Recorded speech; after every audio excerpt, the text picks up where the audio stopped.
الله أكبر.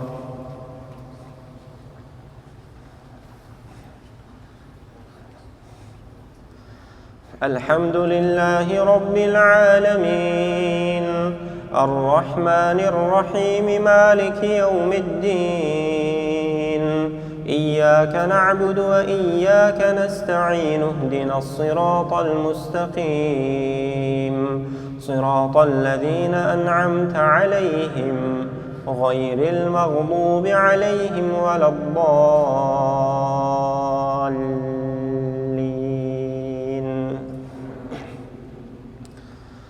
وإذ قالت أمة منهم لم تعظون قوما الله مهلكهم أو معذبهم عذابا شديدا، قالوا معذرة إلى ربكم ولعلهم يتقون.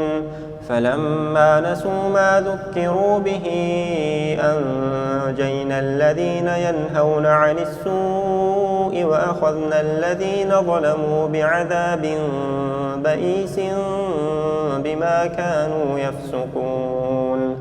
فلما عتوا عما نهوا عنه وقلنا لهم كونوا قردة خاسئين.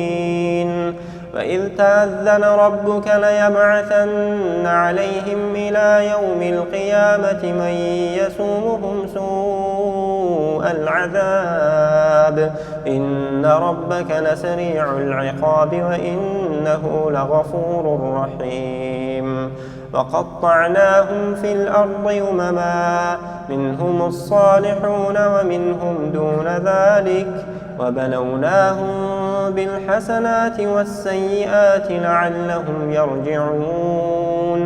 فخلف من بعدهم خلف ورثوا الكتاب يأخذون عرض هذا الأدنى ويقولون سيغفر لنا وإن يأتهم عرض مثله يأخذوه.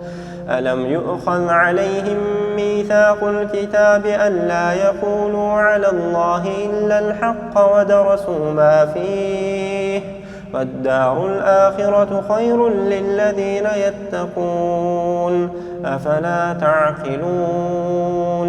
والذين يمسكون بالكتاب وأقاموا الصلاة إنا لا نضيع أجر المصلحين.